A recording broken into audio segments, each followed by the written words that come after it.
Hello everyone, कैसे हैं आप सब लोग। होप सो बहुत अच्छे होंगे, मज़े में होंगे। हाँ सर, बहुत बढ़िया सर, कोई दिक्कत परेशानी नहीं है। चलिए फिर हम लोग आज अपने इकोनॉमिक्स के सैम्पल पेपर डील करेंगे।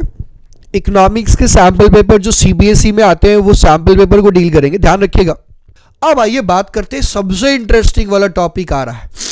बताओ सर कौन सा टॉपिक आ रहा है।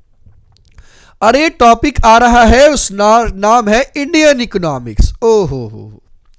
आइए इंडियन इकोनॉमिक्स के क्वेश्चंस को डील करते हैं फटाफट से। पहला question, identify the correct combinations of the goals of Indians 5 year plans. India के 5 ईयर प्लान्स का मेन गोल क्या था। इंडिया के 5 ईयर्स प्लान की अगर मैं बात बोलूं तो इंडिया के 5 ईयर्स प्लान का मेन गोल क्या था। आइए बात करते हैं। देखिए, growth, equality, modernisation, self reliance. Identify the correct combination of the goals of India 5 year plans. Development, equality, modernisation, sustainability, good health, education, modernisation, sustainability, या growth, equity, modernisation, self reliance. ध्यान रखिए, अगर मैं बात करूं तो इक्वलिटी, ये बराबरी का गोल कभी रहा नहीं कि भाई बराबरी कर दो, पूरा देश को बराबर कर दो, हर गरीब आदमी को अमीर कर दो, हर अमीर आदमी को गरीब कर दो, ऐसा कभी गोल रहा ही नहीं। तो भैया ये ए वाला और बी वाला तो भैया सुटेबल है ही नहीं, तो बिल्कुल सुटेबल नहीं है। ठीक है जी। तो सबसे बड़ा जो है, और सी वाले में ग्रोथ ही नहीं दिख रहा है कहीं पे, तो ये डी आंसर सही होगा, क्योंकि यहां पे ग्रोथ कॉम्बिनेशन है। इक्विटी मतलब क्या है कि ओनरशिप बढ़ाया जाए, मैक्सिमम लोगों को जो है ओनरशिप दिया जाए। ठीक है। मॉडर्नाइजेशन, हमारे नए टेक्नोलॉजी को अपग्रेड किया जाए। सेल्फ रिलायंस मतलब क्या हुआ है भैया, हमको जो है आत्मनिर्भर बनना है। ये चार जो मेजर है वो सबसे सुटेबल कॉम्बिनेशन दिख रहा है 5 इयर्स प्लान का। ठीक है, Indian goals of the Indian 5 years plan. तो आंसर जो यहां पे निकल के आएगा वो क्या होगा, D will be the right answer, D will be the correct answer. ध्यान रखिएगा यहां पे। Next question, China has performed exceedingly well in various health and economic indicators। China जो है बहुत बढ़िया परफॉर्म कर रही है हेल्थ और इकोनॉमिक इंडिकेटर्स के ऊपर। Identify which of the following is not health indicator. इसमें से चार में से कौन सा जो है वो हेल्थ इंडिकेटर को शो नहीं करता, हेल्थ इंडिकेटर को शो नहीं करता है। एक बात बताओ, इन्फेंट मोर्टेलिटी रेट, ये तो हेल्थ को ही बताता है सर कि भैया पर 1000 लाइव्स बर्थ्स, पर 1000 में जो है वो कितने लोग बच्चे जो है जन्म लेते के साथ जो है उनका डेथ हो जा रहा है। ये तो भाई हेल्थ पे ही डिपेंड करेगा। लाइफ एक्सपेक्टेंसी एट बर्थ, एक जन्म लेने के बाद लोग का लाइफ एक्सपेक्टेंसी कितना है, कितना दिन तक वो जी रहा है। ठीक है। या फिर जो है मैटरनल मोर्टेलिटी रेट्स, एक बच्चे जब जन्म ले रहे हैं तो माँ जो है उसका डेथ हो कितना में हो जा रहा है, पर 1 लाख बच्चों पे कितना माँ का डेथ हो जा रहा है, ये भी हेल्थ से रिलेटेड है। But percentage of people below poverty line, ये गरीबी जो है हेल्थ से रिलेटेड नहीं है। तो यहां पे आंसर जो आपका आएगा वो कौन सा आएगा, सी आएगा। C will be the correct answer, C will be the right answer. ध्यान रखिएगा इसका। Next question, the sacrifice of the agriculture during the colonial rules. जब ब्रिटिशर्स के रूल था वहां पे एग्रीकल्चर्स का sacrifice rule were permanently broken by the green revolution. जो सारा सिस्टम चल रहा था, जो हमारा देश जब आज़ाद नहीं था उस समय जो हमारे ब्रिटिशर्स ने हमारे कंट्री के एग्रीकल्चर को जो बर्बाद किया था, नील के खेती करवा करके, ऐसे कई चीज़ें करवा करके, कॉन्ट्रैक्ट फार्मिंग करवा करके, वो जो चीज़ें थी उसको ब्रोक हुआ, वो परमानेंटली ब्रोकन बाय, किसके द्वारा ब्रोकन कर दिया गया, green revolution that result from the application of.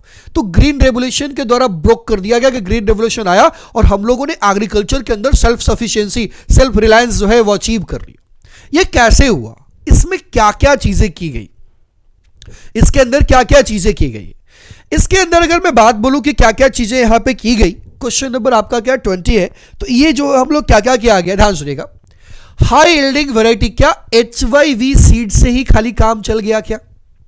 या मैकेनाइजेशन ऑफ एग्रीकल्चर, ये भी हुआ, पहला भी हुआ, दूसरा भी हुआ, ओहो। तीसरा क्या है? फर्स्ट भी हुआ, सेकंड भी हुआ।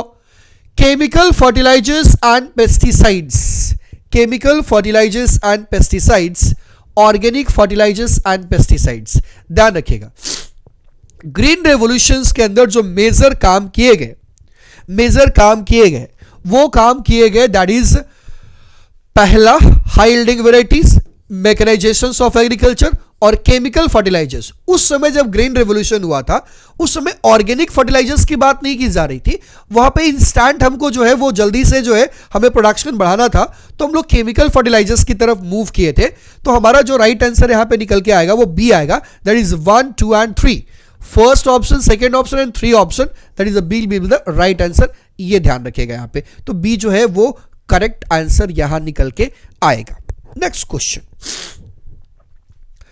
ये क्वेश्चन है क्वेश्चन नंबर 21। आइए एक फोटो देखिए। हाँ सर फोटो दिखाओ, सर दिखाओ। फोटो को थोड़ा मुझे छोटा करना पड़ेगा मेरे भाई, क्योंकि ये फोटो जो है ना दिखने से क्वेश्चन ही इधर उधर हो जा रहा है। चलो अब देखो, study the following pictures and answer the given question. Women in rural households take up the bee keeping, bee keeping मतलब समझते हो, मधुमक्खी पालन, as an entrepreneurial activity, as a business activity ले रही है। such kind of activities may be envisaged under diversifications activity, animal husbandry, fisheries, horticulture और poultry. ये किसके अंदर आएगा? जल्दी से मुझे जवाब दो, फटाफट से मुझे जवाब दो मेरे भाई लोग कि 21 नंबर क्वेश्चंस का आंसर क्या होगा। ये एनिमल हस्बेंड्री के अंदर आएगा, फिशरी, अरे सर फिशरी के अंदर तो बिल्कुल नहीं आएगा, एनिमल हस्बेंड्री के अंदर भी नहीं आएगा सर। ये पोल्ट्री तो बिल्कुल, पोल्ट्री तो चिकन के लिए होता है, यस। तो ये क्या है, इसको क्या बोलते हैं? हॉर्टिकल्चर बोलते हैं। क्या बोलते हैं? हॉर्टिकल्चर। तो इसका राइट आंसर जो निकल के आएगा बच्चा वो क्या आएगा? सी आएगा। C will be the right answer, ध्यान रखिएगा इस बात का। नेक्स्ट क्वेश्चन पे मूव करते हैं। Read the following statement, read the following statement. Assertion based question है, ए असर्शन है, रीजन आर है। Choose the correct alternatives from the given below. ठीक है, क्वेश्चन नंबर 22, क्वेश्चन नंबर 22। हाँ, क्वेश्चन नंबर 22 देखिए, ए क्या लिखा है? In 1991, as an immediate measures to resolve the balance payment crisis, the rupee was devalued against the foreign currency. Yes. दूसरा है reason क्या है? Devaluations of currency was imminent to replenish the deteriorated foreign exchange reserve. अब एक बात बताओ, both assertion and reasons are true. देखिए ये दोनों स्टेटमेंट जो है, असर्शन वाले स्टेटमेंट और रीजन वाले स्टेटमेंट, दोनों स्टेटमेंट ट्रू है। असर्शन ए एंड रीजन दोनों जो है ट्रू है, बिल्कुल ट्रू है। And reason R is the correct explanation of the assertion A. A assertion क्या कह रहा है समझिएगा, कि सरकार ने जो है बैलेंस ऑफ पेमेंट को रिजॉल्व करने के लिए, बैलेंस ऑफ पेमेंट में क्या होता है बच्चा? टोटल जो पैसा बाहर से आता है और हम जो पैसा इंडिया से बाहर भेजते हैं, इसके अंदर बहुत सारा जो है इनबैलेंस क्रिएट हो गया था। हमारे पास जो है पेमेंट करने के लिए पैसे भी नहीं बचे हुए थे, क्राइसिस था हमारे पास। उस बार रुपी को डिवैल्यूड हो गया against the foreign currency, foreign currency के अगेंस्ट में वो डिवैल्यूड हो गया और रुपीस का वैल्यू ही नहीं रह गया। ठीक है, क्या उसका रीजन ये था कि devaluation of currency was imminent to replenish the deteriorated foreign exchange. जैसे जैसे फॉरेन एक्सचेंज आपका डिटोरिएट होता है, कम होता है, वैसे वैसे आपका जो करेंसी का वैल्यू है वो भी कम हो जाता है। हाँ हाँ हाँ, तो इसका तो करेक्ट आंसर है, ये रीजन तो करेक्ट है। तो यहां पे आंसर जो आएगा क्या आएगा? ए आएगा। A will be the both assertion reason जो है स्टेटमेंट सही है, और both assertion and reason statement सही होने के साथ साथ वो उसका करेक्ट रीजन भी है। ठीक है, तो A will be the right answer, ध्यान रखिएगा। ठीक है, नेक्स्ट क्वेश्चन देखिए, under fill in the blanks. In China farmers and industrial units were required by buy and sell fixed quantities of inputs and outputs on the basis of price fixed by the government, and the rest were purchased and sold at the market prices. Choose the correct alternatives to fill up the blank. अब ध्यान सुनिएगा इधर, देखिए क्या है यहां पे, ये कह रहा है कि चाइना के अंदर जो है ड्यूअल प्राइसिंग सिस्टम है. Dual pricing system, under the dual pricing system China जो है क्या करता है, फार्मर्स और इंडस्ट्रियल यूनिट्स को required by foreign industrial units were required to buy and sell fix quantities of inputs. उन्होंने रिक्वायर्ड कर दिया है कि भैया आपको फिक्स क्वांटिटीज ऑफ इनपुट्स जो है and outputs on the basis of price fix by the government. जो भी गवर्नमेंट ने जो प्राइस फिक्स करा है उसके प्राइस के बेसिस पे आपके वहां के इंडस्ट्रीज के साथ जो भी आपको सेल परचेस करना है वो गवर्नमेंट के द्वारा प्राइस फिक्स किए गए पे किया गया है, और रेस्ट जो बचा हुआ रहेगा आप उसको मार्केट प्राइस पे बेच सकते हैं. ये बड़ा अच्छा सिस्टम है भाई, कि भैया अगर हम इंडिया में अब चीजें बना रहे हैं और इंडिया सरकार कंट्रोल करके बनवा रही है, तो अगर इंडिया में कोई इंडस्ट्री को रिक्वायरमेंट है, कोई फार्मर्स को रिक्वायरमेंट है, कोई ऐसी चीजें, तो फार्मर जो है अगर इंडस्ट्री को कोई चीज दे रही है तो वो सरकार के द्वारा डिसाइडेड प्राइस पे दे रही है, और इंडस्ट्री कोई चीज बना रही है वो फार्मर को दे रही है तो वो भी सरकार के द्वारा डिसाइडेड प्राइस पे दे रही है. बट कहा कि नहीं, आपस में तो तुम लोग कर रहे हो ठीक है भैया, वो तो हमारे प्राइस पे दे दो, कि हम कम बोलेंगे तो कम पे दो, ज्यादा बोलेंगे तो ज्यादा पे दो.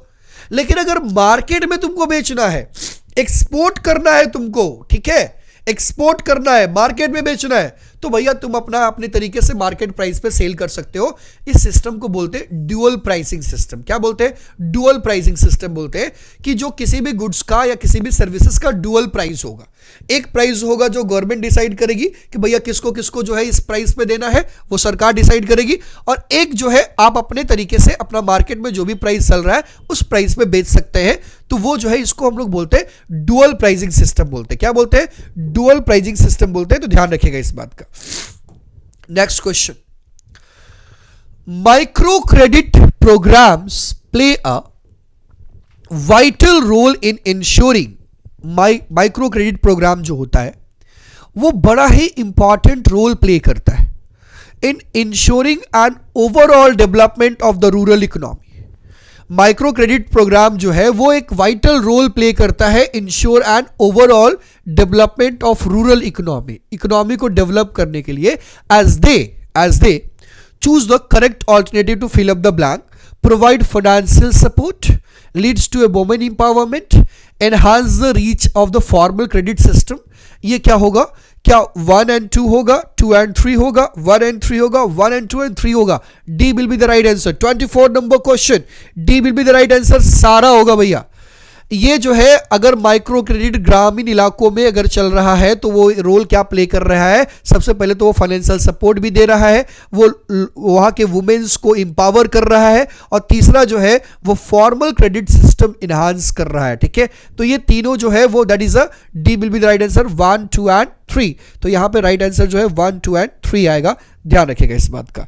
नेक्स्ट क्वेश्चन पे मूव करते हैं. आइए क्वेश्चन नंबर 25. क्वेश्चन नंबर 25 देखिए इधर. May be defined as the measures to extend of the demographic participation in the social and political decisions making. Economic indicator, liberty indicators, health indicator, demographic indicator. अब बताओ भाई, question number 25 का answer बताओ जल्दी से. ये जो है liberty indicator may be defined as the measures of the extent of demographic participation in the social and political decisions. हर एक सोशल डिसीजंस के अंदर हर सोसाइटी का ध्यान रखना, हर पॉलिटिकल डिसीजंस के अंदर सोसाइटी के हर एक पार्ट का ध्यान रखना, हर डेमोग्राफिक मतलब महिलाएं भी हो, बच्चे भी हो, बुजुर्ग भी हो, अलग अलग जो है लोग हैं वो हो, बिजनेस फैमिली से भी, बिजनेस के भी लोग हो, सारे लोग जो है वो, ये चीज होता है, इसको हम लोग बोलते हैं लिबर्टी इंडिकेटर्स। तो यहाँ पे राइट आंसर जो है वो बी बन के आएगा। इकोनॉमिक इंडिकेटर से ये काम नहीं हो सकता, डेमोग्राफिक इंडिकेटर्स और हेल्थ इंडिकेटर नहीं, liberty indicator, that is a participation की बात हो रही है। ये पार्टिसिपेशन कैसा मिल रहा है आपको? क्या सारे सोसाइटी के जो ग्रुप के लोग हैं, क्या उनको जो है डिसीजंस मेकिंग में पार्टिसिपेशन मिल रहा है? क्या उनको पॉलिटिकल डिसीजंस में पार्टिसिपेशन मिल रहा है? क्या उनको सोशल डिसीजन में पार्टिसिपेशन मिल रहा है? तो ये अगर है तो ये लिबर्टी इंडिकेटर कहेंगे। तो 25 नंबर क्वेश्चन का आंसर जो है वो आपके पास लिबर्टी इंडिकेटर आएगा। ठीक है, ये demographic participation and social participation decisions making को इंप्रूव करने के लिए होता है। Question number 26, read the following statement carefully. Statement 1, the nature of unemployment problem in India is unifaceted. Unifaceted मतलब क्या है कि अनएम्प्लॉयमेंट प्रॉब्लम इन इंडिया जो है वो यूनिफेसेटेड है। Statement 2, the worker population ratio is an indicator used for the analysis the employment situation in a country. In light of the given statement, choose the correct alternative from the following. ये भाई पहला वाला statement जो मुझे लग रहा है, वो बताओ जी, स्टेटमेंट पहला कैसा है? सही लग रहा है क्या? वर्कर पॉपुलेशन, सॉरी, पहला statement, the nature of unemployment जो है प्रॉब्लम इज इंडिया इज यूनिफेस्टेड। क्या एक ही प्रॉब्लम की वजह से जो अनएम्प्लॉयमेंट है? नहीं, तो पहला स्टेटमेंट गलत है मेरे भाई। तो स्टेटमेंट 1 इज ट्रू, ये भी नहीं होगा। स्टेटमेंट 1 इज फॉल्स, हाँ, ये बी कंसिडरेशन में लो। और स्टेटमेंट 2 इज ट्रू। 2 जो स्टेटमेंट है, the worker population ratio is an indicator of use for the analysing the employment situation in the country. Yes, बिल्कुल करेक्ट है। वर्कर पॉपुलेशन रेशियो, ठीक है, कि एक टोटल पॉपुलेशन पे जो है वर्कर्स कितने हैं, टोटल कितने पॉपुलेशन जो है वो काम कर रही है, ठीक है, तो उस पर हम लोग एक इंडिकेटर लेते हैं कि भैया एम्प्लॉयमेंट को, सिचुएशन को देखने के लिए, उस एम्प्लॉयमेंट सिचुएशन को समझने के लिए जो है वर्कर पॉपुलेशन रेशियो को हम लोग यूज में लेते हैं। तो ये जो है हमारा नंबर 2 स्टेटमेंट सही है, बट नंबर 1 स्टेटमेंट गलत है। तो statement 1 is false, statement 2 is true. तो इसका आंसर जो है वो क्या निकल के आएगा? B will be the right answer. 26 number question का जो राइट आंसर आएगा वो क्या आएगा? बी आएगा, ध्यान रखिएगा। नेक्स्ट क्वेश्चन पे मूव ऑन करते हैं। Question number 27, from the set of the event given in the column 1 and the corresponding facts given in the column 2, choose the correct pairs of the statement। ठीक है, आइए बात करते हैं। सबसे पहले करेक्ट स्टेटमेंट जो है चूज करना है। ए का 1 के साथ, बी का 2 के साथ, सी का 3 के साथ, डी का 4 के साथ। इसमें से कौन सा स्टेटमेंट जो है बिल्कुल सही है, करेक्ट कॉम्बिनेशन है, राइट? आइए, तो ये है हमारा, ध्यान सुनिएगा इधर। पहला, adoptions of mixed economy system, the common development policy of India and China. ना ना ना ना ना, मिक्स्ड इकोनॉमी सिस्टम जो है सिर्फ इंडिया में है रे भाई, चाइना में नहीं है। चाइना के अंदर मिक्स्ड इकोनॉमी नहीं है। चाइना ने तो पब्लिक सिस्टम इकोनॉमी अडॉप्ट किया हुआ है। तो मिक्स्ड इकोनॉमी सिस्टम इंडिया के अंदर, तो पहला वाला जो है तो वो तो बिल्कुल मैच नहीं कर रहा, मेरे बिल्कुल मैच नहीं कर रहा। Second, introductions of economic reforms in China impose by world bank. ये भी स्टेटमेंट ठीक नहीं है। इकोनॉमिक रिफॉर्म्स इन चाइना जो है वहाँ के गवर्नमेंट ने, वहाँ के लोगों ने करा है, वर्ल्ड बैंक के वजह से इकोनॉमिक रिफॉर्म्स नहीं हुआ है चाइना के अंदर। तीसरा question, great leap forward campaign focused by massive industrialisation. Yes, ये जो ग्रेट लीप फॉरवर्ड कैंपेन है ये जो है मैसिव इंडस्ट्रियलाइजेशन पे डिपेंडेंट है। ठीक है, जैसे first 5 year plan of Pakistan announce in the 1953, ये स्टेटमेंट भी जो है वो बिल्कुल कॉम्बिनेशन मैच नहीं कर रहा है। तो यहां पे जो क्वेश्चन नंबर आपका 27 है, 27 नंबर क्वेश्चन का जो राइट आंसर आएगा वो है the great leap forward campaign was started in China. Its main objective is to modernize the industries. ये इंडस्ट्रीज को मॉडर्नाइज करने का काम था। तो यहाँ पे जो आंसर आएगा C and 3 ये आएगा, that is C will be the answer. C के साथ तीसरा का कॉम्बिनेशन एकदम परफेक्ट है और ये ट्रू, एकदम ट्रू कॉम्बिनेशन है।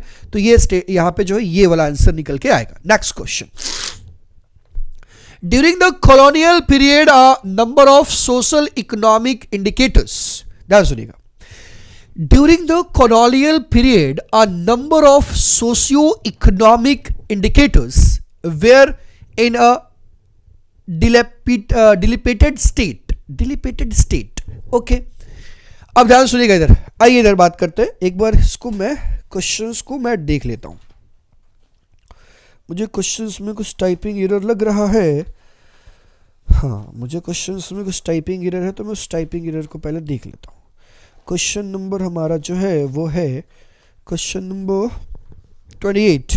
Yes, during the colonial period, the number of socio-economical indicator were in the dilapidated states. ठीक है, list any 3 such indicators and led to the worsening of the Indians demographic profile. आइए बात करते हैं question number 28 का।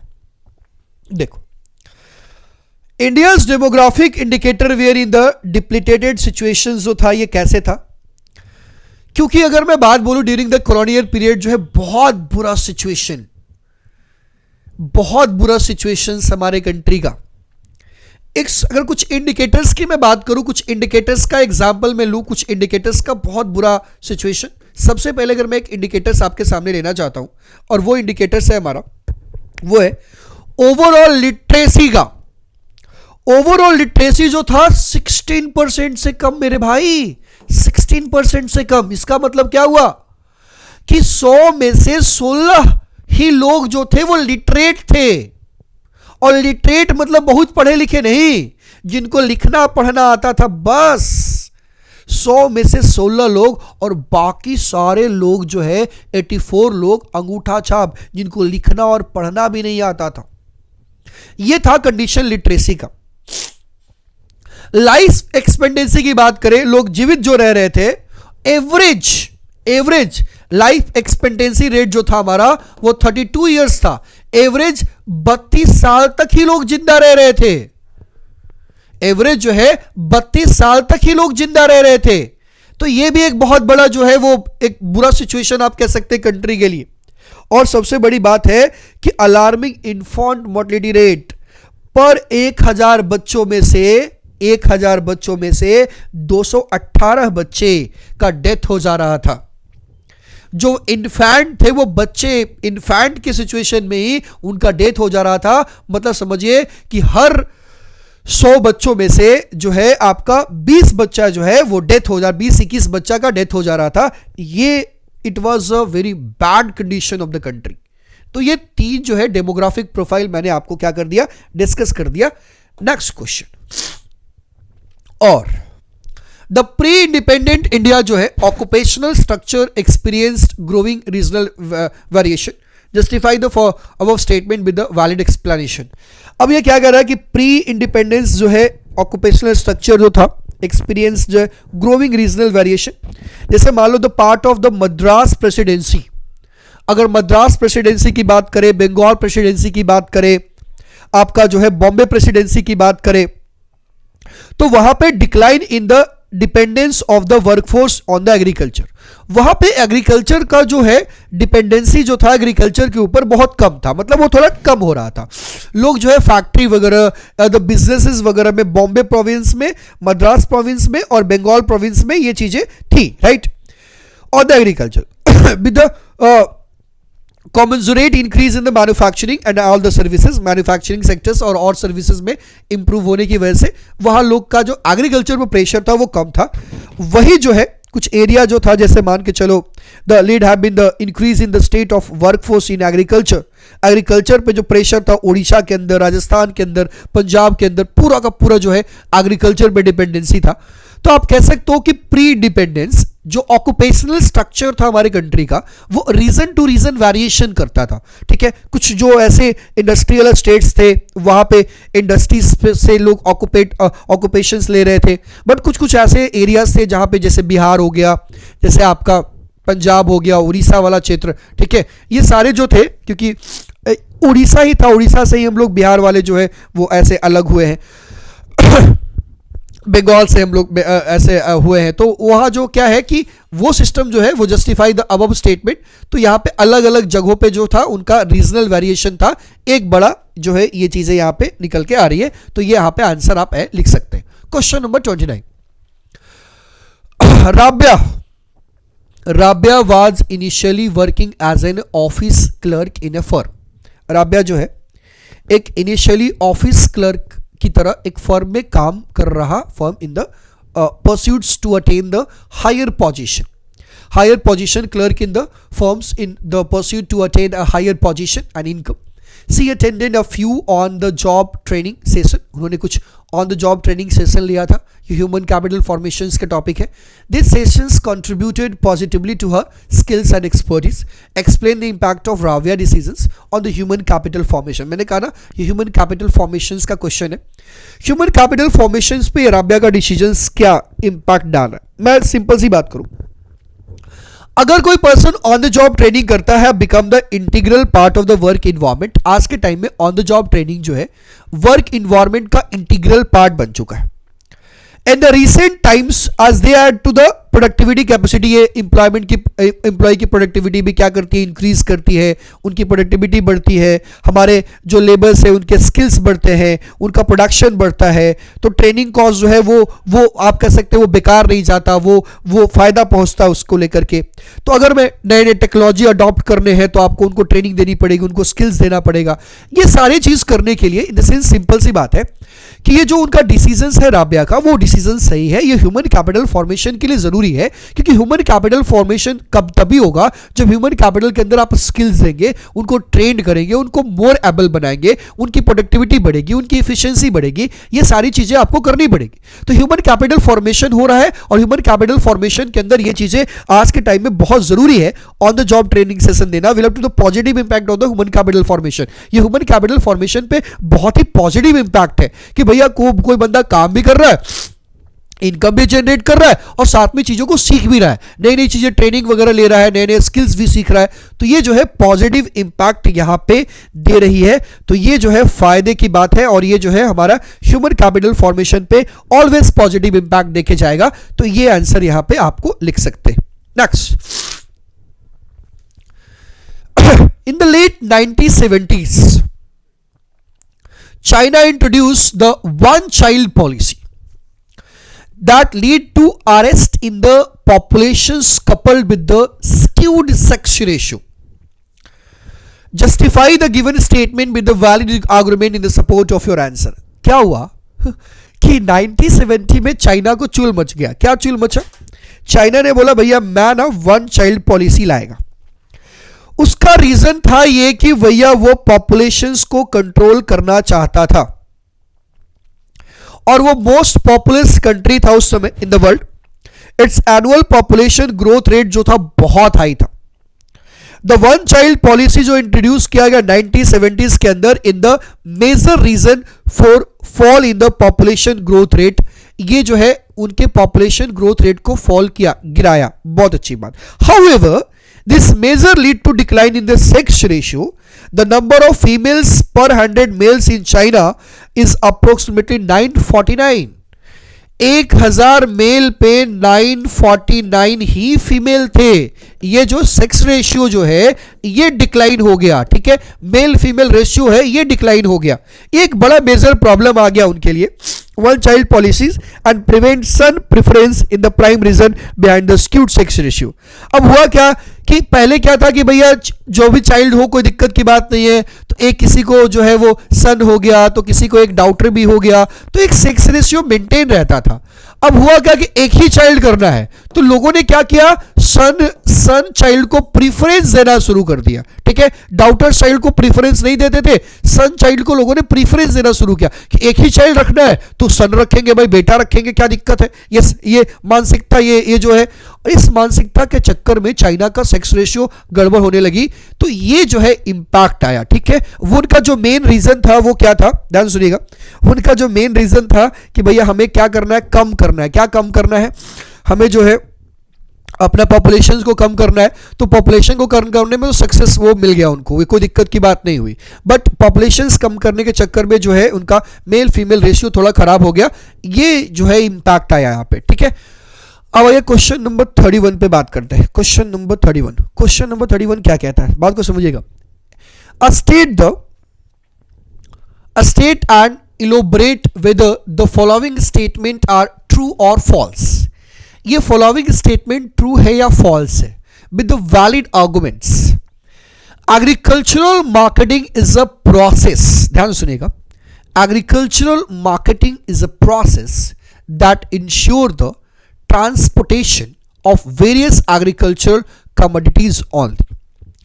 Agriculture marketing process जो है, ध्यान सुनिएगा, that is the insure transportation of various agriculture commodity ही है ओनली। या Jan Dhan Yojana has been a crucial steps for the financial resources mobilisation in the Indian economy. अब ये बात बताइए जी, state and elaborate the whether the following statement are true और false. पहला स्टेटमेंट सही है गलत है, जल्दी बताओ जल्दी बताओ। पहला स्टेटमेंट तो मेरे को गलत लग रहा है मेरे भाई, पहला स्टेटमेंट तो बिल्कुल गलत लग रहा है। Agriculture marketing is a process, agriculture marketing एक प्रोसेस है जहां पे सिर्फ वेरियस एग्रीकल्चरल कमोडिटीज का ट्रांसपोर्टेशन किया जाता है। अरे ना जी, ये तो बिल्कुल गलत है। ये process that involve the assembling, ये असेंबल करना, उनको स्टोरेज करना, उनकी प्रोसेसिंग करनी, उनकी ट्रांसपोर्टेशन करनी, उनकी पैकेजिंग करनी, ये सारा काम इसके अंदर इन्वॉल्व है भैया। वो एक्वायर करना, उसको प्रोसेस करना, उसको ट्रांसपोर्ट करना, उसकी पैकेजिंग करनी, उसकी लेबलिंग करनी, उसको मार्केट में बेचना, ठीक है, ग्रेडिंग करना, डिस्ट्रीब्यूशंस करना, ये सारे जो है वो एग्रीकल्चरल मार्केटिंग प्रोसेस के अंदर आते हैं, सिर्फ ट्रांसपोर्टेशन नहीं आता। और दूसरा जो है स्टेटमेंट, ये स्टेटमेंट मेरे को सही लग रहा है, ये स्टेटमेंट बिल्कुल ट्रू है। जनधन योजना से क्या हुआ कि हर लोगों का खाता खुल गया, गरीब से गरीब लोगों को जो है वो खाता खुल गया, बैंक में अकाउंट खुल गए। अब बैंक में अकाउंट खुलने से क्या हुआ कि गवर्नमेंट के लिए बहुत अच्छा हो गया।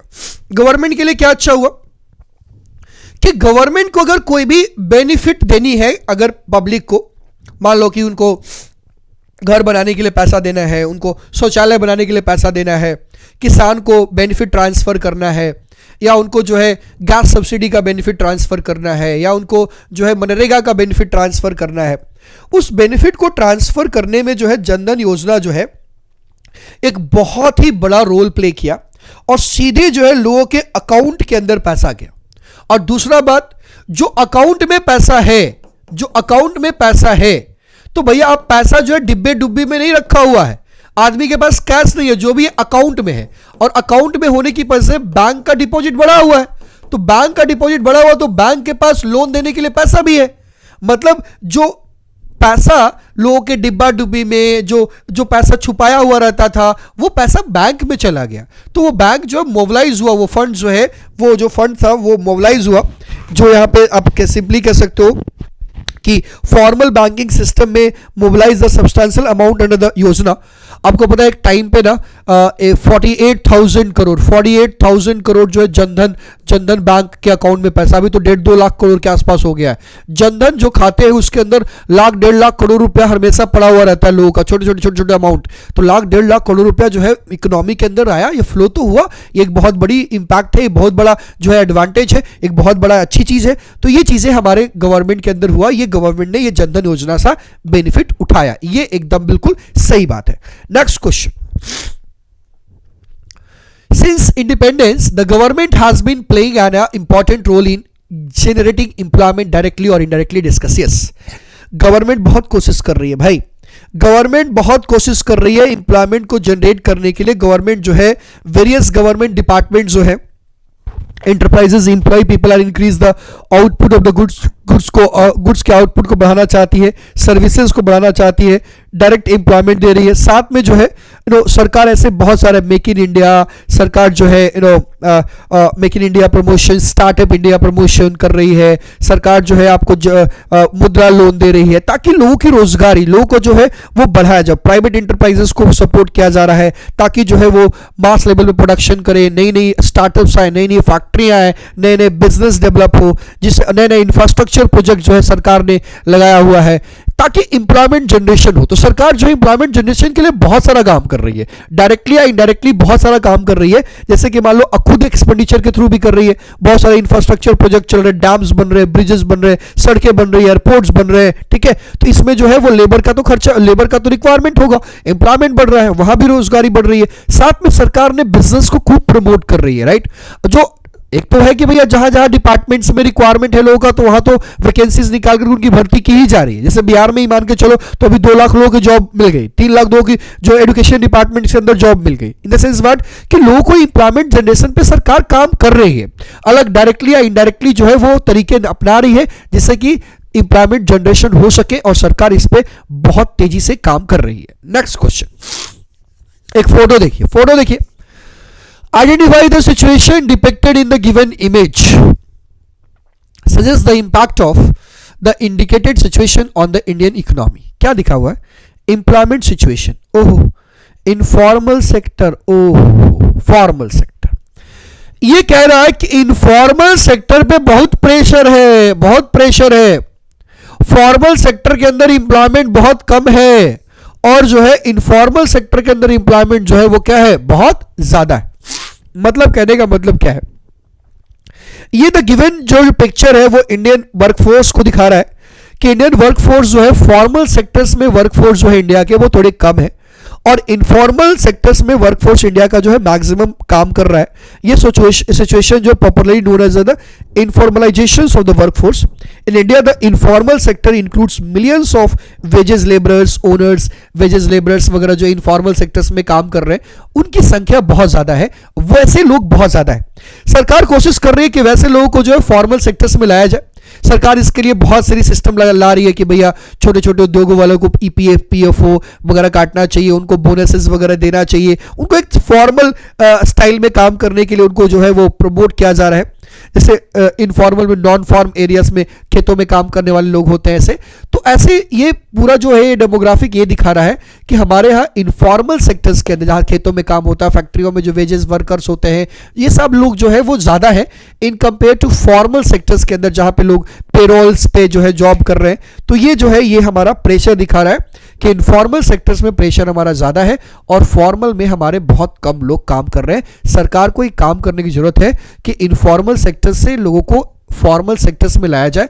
इन द सेंस जो वेजेस वगैरह पे भी लोग हैं उनको भी थोड़ा फॉर्मल सेक्टर्स में लाया जाए। इन द सेंस उनको भी जो है वो एक जैसे कहते हैं कि अभी सरकार ईपीएफ, पीएफ वगैरह, ईएसआई वगैरह करके उनको एक जो है एक बेटर लाइफ स्टाइल, एक बेटर तरीके से improvement of the life style करवा के आप उनको फॉर्मल में ला सकते हैं। तो ये जो है इंडियन इकोनॉमी को सिचुएशन दिखा रहा है कि हमारा फॉर्मल सेक्टर्स में कम एम्प्लॉयमेंट है और इनफॉर्मल सेक्टर्स में एम्प्लॉयमेंट हमारा बहुत जो है वो क्या है, बढ़ा हुआ है। Next, green revolution transformed India from the subsistent food grain economy to a food surplus economy. Yes, the statement is correct. Green revolutions के पहले जो है हम लोग क्या करते थे, अमेरिका से फूड इंपोर्ट करते थे, गेहूं इंपोर्ट करते थे, अलग अलग कंट्री से जो है हम लोग का इंपोर्ट का काम चलता था कि इंपोर्ट करवाने के अलावा हमारे पास कोई ऑप्शंस अवेलेबल नहीं था। बट जैसे ही हमारे पास जब ये ग्रीन रेवोल्यूशन आया, हमारा प्रोडक्टिविटी बढ़ा, हमारा जो है बहुत प्रोडक्शन तेजी से बढ़ा, वीट का, राइस का प्रोडक्शन जो है बहुत तेजी से बढ़ा। उससे क्या हुआ कि हम लोग जो है सरप्लस में आ गए।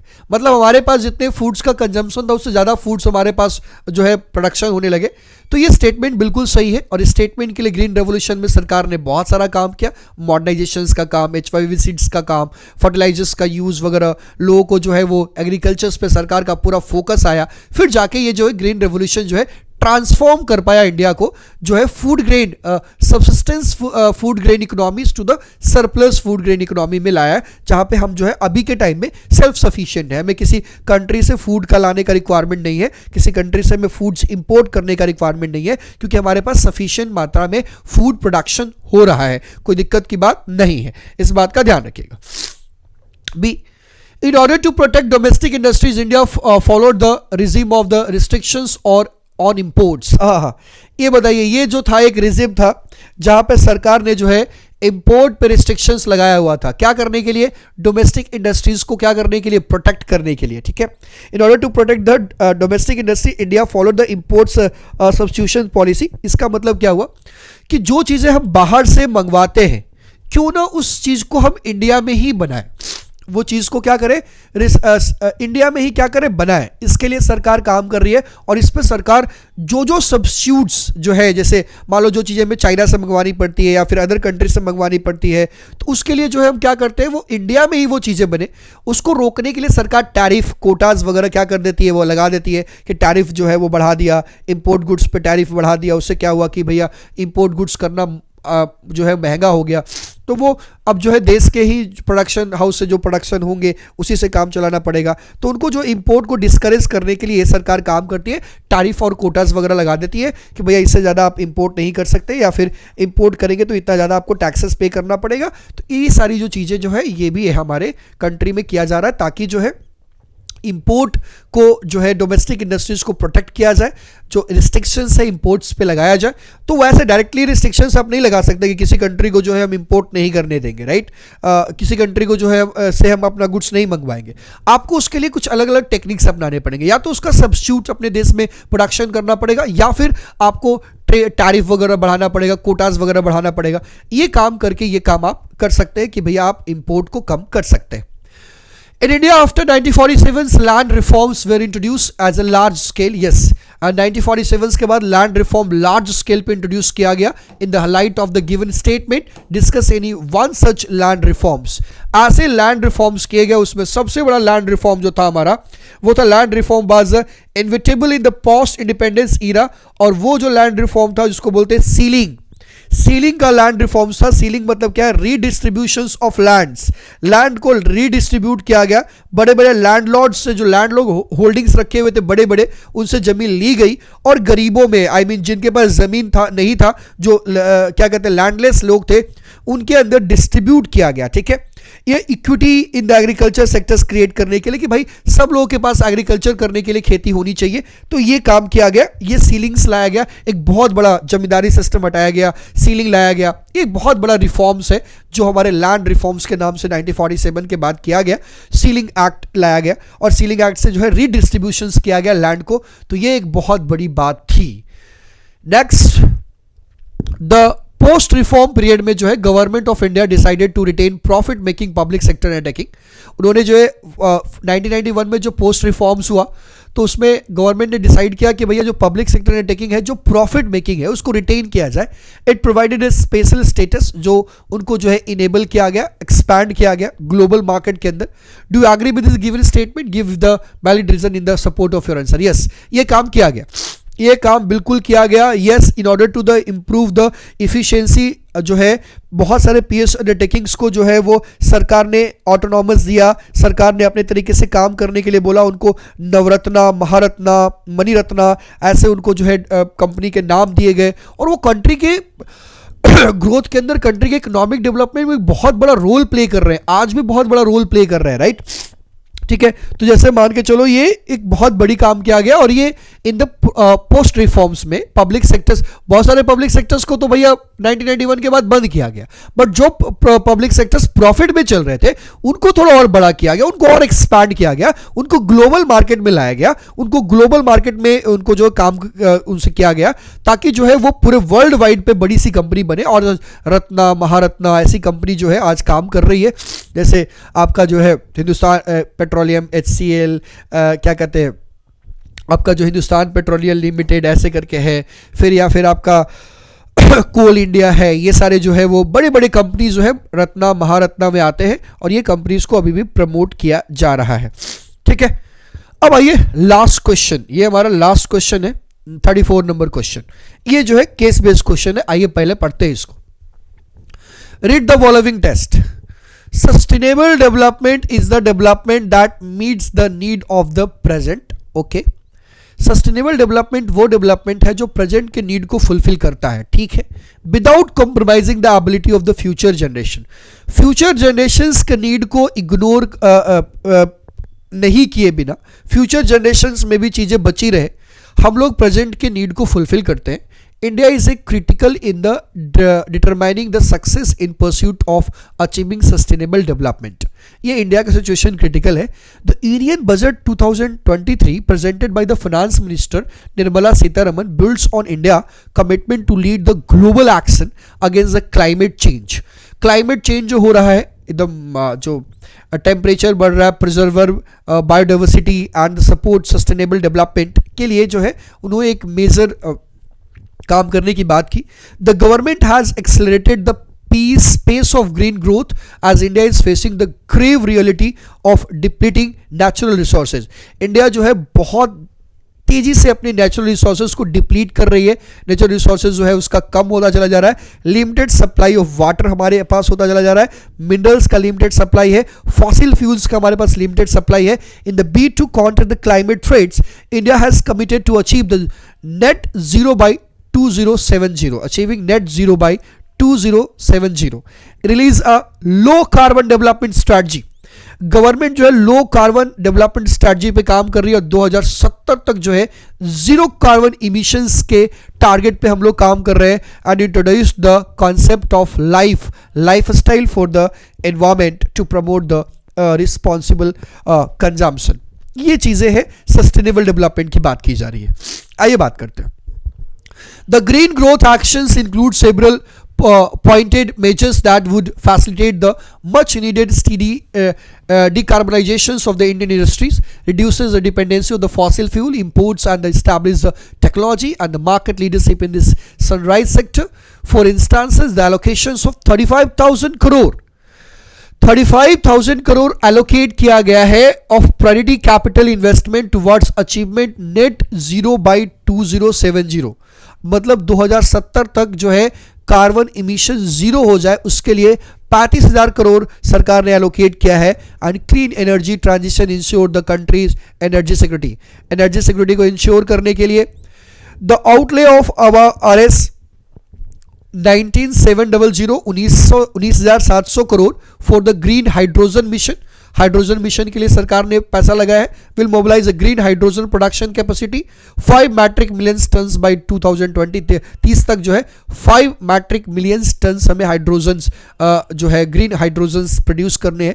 Moreover to encourage the optimum use of waterlands enhance biodiversity, carbon stock, eco tourism opportunities and income generation for the local communities, the Amrit Dharohar schemes will be implemented over the 3 years.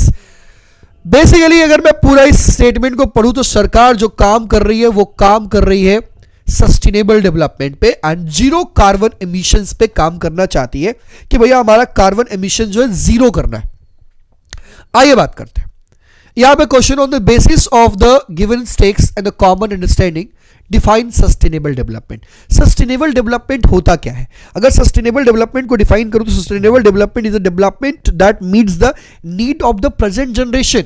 Sustainable development वो होता है जो present generation को needs को meet कर रहा है but without compromising the needs of the future generation. Future generations के नीड्स को कॉम्प्रोमाइज किए बिना उनके जो फ्यूचर जनरेशंस के जो है नीड्स है वो उसको कॉम्प्रोमाइज किए हुए प्रेजेंट नीड्स को आप जो है वो फुलफिल कर रहे हैं, तो भैया इसको हम लोग बोलते हैं सस्टेनेबल डेवलपमेंट. तो यहां पे आंसर आपको ये लिख देना है. Briefly elaborate any 2 reasons behind the objective of green growth being set up by the Indian government. 2 objective क्या है? सबसे बड़ा, the Indian government has accelerated the pace for the green growth in India facing the grave reality in the depleting natural resources. हमारे natural resources deplete कर रहे हैं बहुत तेजी से. हमारे पास वाटर रिसोर्सेज डिप्लीट कर रहे हैं, हमारे पास मिनरल के रिसोर्सेज डिप्लीट कर रहे हैं, हमारे पास फॉसिल फ्यूल्स के रिसोर्सेज डिप्लीट कर रहे हैं. बहुत तेजी से हमारे यहाँ जो है वो कम हो रहा है. इसकी वजह से सरकार ने जो है 2 बड़े इनकाउंटर थ्रेट्स को इनकाउंटर करने के लिए 2070 तक जो है 35,000 करोड़ का एलोकेशंस किया है ताकि जीरो कार्बन इमिशंस पे हम लोग शिफ्ट करें, कार्बन जीरो इमिट करेंगे. और उसके लिए सरकार जो है ग्रीन हाइड्रोजन का प्रोडक्शन बढ़ा रही है. सरकार जो है वो जो धरोहर्स है, जो अमृत धरोहर्स, उनको बचा रही है, जैसे कि पोन्स वगैरह, झील वगैरह, उनको बचाने की कोशिश की जा रही है. डाइवर्सिटी जो है, बायोडाइवर्सिटी, उसको बचाने की कोशिश की जा रही है. जंगल को बचाने की कोशिश की जा रही है ताकि जो है सस्टेनेबल डेवलपमेंट हो सके और ताकि हमारा 2070 तक जीरो कार्बन का जो टारगेट है वो पूरा हो सके. तो ये था हमारा पूरा का पूरा इकोनॉमिक्स का जो है आपका पूरा का पूरा सैंपल पेपर जो हमने आपको डिस्कस कर दिया है इंडियन इकोनॉमिक्स और मैक्रो इकोनॉमिक्स का. अब आगे हम लोग दूसरा सैम्पल पेपर डील करेंगे, एक और सैम्पल पेपर आपके साथ डील करेंगे, वो अगले क्लास में डील करेंगे। थैंक यू सो मच, आज के लिए धन्यवाद जी, जय हिंद।